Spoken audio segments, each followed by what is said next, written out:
Lumobo pa sa mahigit 4 na milyong tao ang apektado ng mga nagdaang bagyo at habagat sa iba't ibang rehiyon sa bansa. Umakyat naman sa 21 ang naitalang namatay. Yan ang umarangkadang balita ni Justin Ignacio. Higit 4 na milyong tao na ang apektado ng mga nagdaang bagyong Luis, Maymay at Habagat ayon sa National Disaster Risk Reduction Management Council.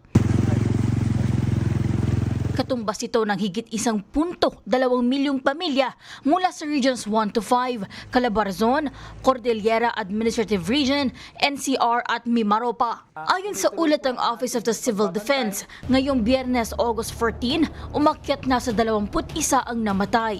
10 mula Benguet, 3 mula Rizal at 3 rin mula Batangas. Landslide ang karamihan sa naiulat na dahilan ng pagkakaroon ng pagkamatay. Ilan naman ang nabagsakan ng puno, nalunod at nakuryente.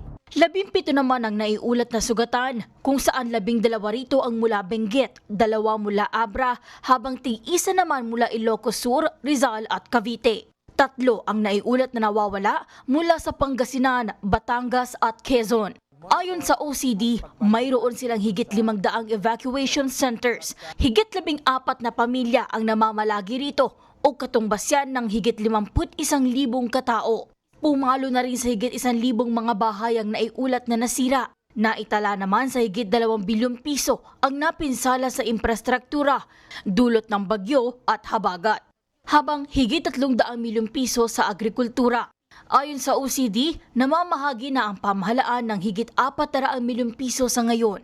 Nagpapatuloy pa rin sa search and rescue operations ang NDRRMC. Ako, si Justin Ignacio ng PRTV News, nagseserbisyo para sa Pilipino.